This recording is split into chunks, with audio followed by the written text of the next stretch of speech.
The wind that swept across Dry Creek carried dust and silence, the kind of silence that stretched wide across the prairie and made a person feel how small they really were. The little town sat huddled against the horizon, its handful of buildings holding their breath as if afraid of being forgotten. That morning, the station platform was crowded, a line of brides standing nervously with worn satchels and hope tucked under their shawls. They had come on the train from the east, answering letters from lonely ranchers who wanted wives to help them build lives in the vast, empty land. Some were young and blushing, clutching faded ribbons. Others stared at their boots, terrified and trembling. But one woman stood apart, older, quiet, her hands folded neatly before her. Her name was Eleanor Gray. She was 42 and carried herself with the kind of grace that had once been beauty, the kind that still lingered softly in her eyes though time had pressed its hand upon her face. She wasn't supposed to be there, mail-order brides were usually young. But loneliness, she'd learned, didn't care much about age. It had been 3 years since her husband passed, leaving her nothing but debt and an empty house that felt like a grave. She'd sold it to pay what she could and sent her name west with trembling hope. She wanted to belong somewhere again, not as someone's burden, but as someone's comfort. The train whistle blew and ranchers began calling names, their rough voices echoing across the platform. One by one, the younger women were claimed, laughter, shy smiles, tears of relief. Eleanor waited, holding her carpetbag tight. No one called her name. She smiled faintly, trying not to look like she'd expected anything different. She could feel the stares, the pitying glances, the whispers. A woman her age wasn't supposed to dream anymore. When the crowd thinned and the sun sank lower, she was the only one left standing. The station master cleared his throat awkwardly, tipping his hat. "Ma'am, looks like your fella didn't show." She nodded politely, though her heart twisted. "That's quite all right," she said softly. "I've always been good at waiting." Across town, a man named Jonas Reed was saddling his horse, unaware that he'd just broken someone's heart. He hadn't meant to. He'd sent for a bride months ago after a long year of drought and silence, when the loneliness at his ranch had started to echo louder than the wind. But when the letter came that she was older, past childbearing age, the broker had written, he'd folded it quietly and set it aside. He wasn't looking for beauty, exactly, but the truth was he'd lost too much already. His late wife, the long winters, the years of toil had carved him hollow. He didn't think he had the strength to start again. That evening, as he rode into town to collect supplies, he saw the woman sitting alone on the station bench.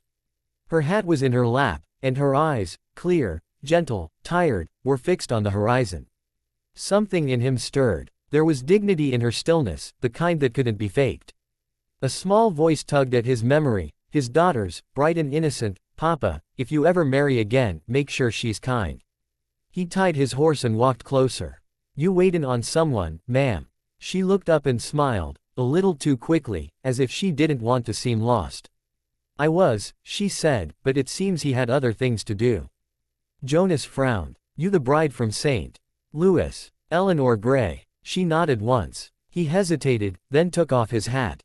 "Name's Reed. Jonas Reed." For a long moment they just looked at each other, two strangers bound by disappointment and time.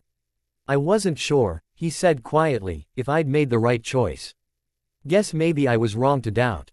Her lips trembled in a smile. "Well, Mr. Reed, it takes courage to admit that." He offered his hand. "Come on, Miss Gray. My little girl's been prayin' for a mama. Maybe she knew something I didn't." The road to his ranch was long and golden beneath the dying sun. The world smelled of sage and dust, and Eleanor felt something open in her chest that she hadn't felt in years, a fragile hope. The ranch sat wide and lonely against the hills, a big white house surrounded by fields that whispered in the wind.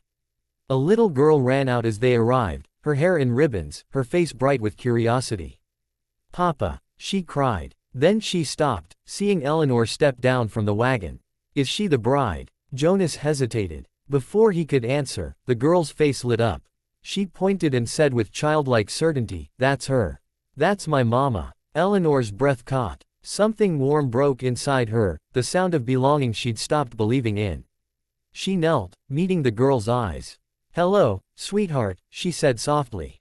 "I've missed you already." That night, the house felt alive again. The little girl, Anna, chattered endlessly about the horses, the kittens in the barn, the stars outside her window. Jonas watched Eleanor quietly from across the table as she listened, her laughter soft and full of kindness. He hadn't realized how much his home had needed a woman's voice until then, not for the chores or the order, but for the peace. Days turned to weeks, and the ranch began to change. Eleanor planted flowers beneath the windows. She sang while she cooked, her voice low and tender. She mended Anna's dresses and taught her to braid her hair. Jonas worked harder than ever, not because he had to, but because coming home to them gave him reason. The loneliness that had hung heavy over the land began to fade. Yet, some nights, Eleanor would stand on the porch staring at the dark hills, wondering if she truly belonged. She wasn't young. She couldn't give Jonas more children. She'd seen how the town looked at her, whispers of pity, jokes about the old bride. But Jonas never made her feel less. One evening, as the sun bled across the sky, he came to stand beside her. "You thinkin' of leavin'?" he asked softly. She shook her head. "Just wonderin' if I deserve this." He looked at her then, really looked, the lines around her eyes, the silver in her hair, the strength in her stillness. "Deserve," he said. "Eleanor, you're the only thing this place didn't know it needed." He touched her hand gently. "I ain't ever known peace like I have since you came. You make this house a home. You make my girl laugh again. You make me believe again." Her eyes filled with quiet tears. "And you make me feel young again," she whispered. Their love didn't come like lightning. It came like dawn, slow, golden, certain.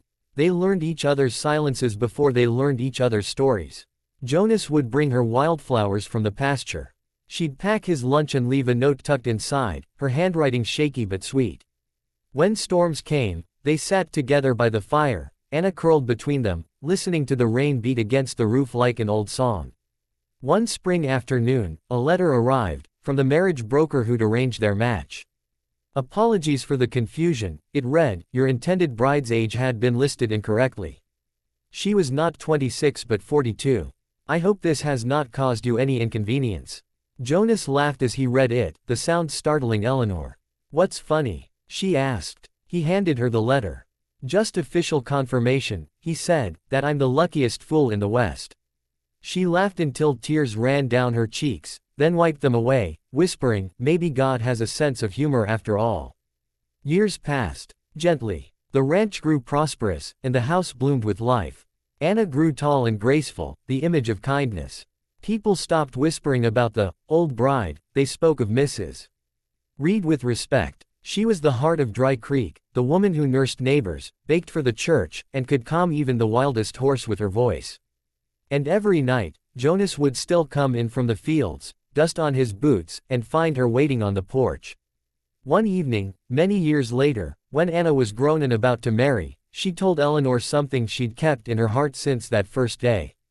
"Mama," she said, "when I saw you at the station, I just knew. I'd prayed for someone who'd love Papa enough to bring the light back into his eyes. God showed me you." Eleanor smiled, tears bright in her eyes. "Then you were my angel, sweetheart," she said softly. "Because you pointed me home." And so it was, the woman no one claimed became the one everyone loved. The ranch that once echoed with loneliness now sang with laughter and warmth. Jonas and Eleanor grew old together, their love weathered but strong, like the land they'd built their life upon. And sometimes, when the wind whispered across Dry Creek, folks would say they could still hear the echo of a little girl's voice, clear and certain, pointing and saying, "That's her. That's my mama."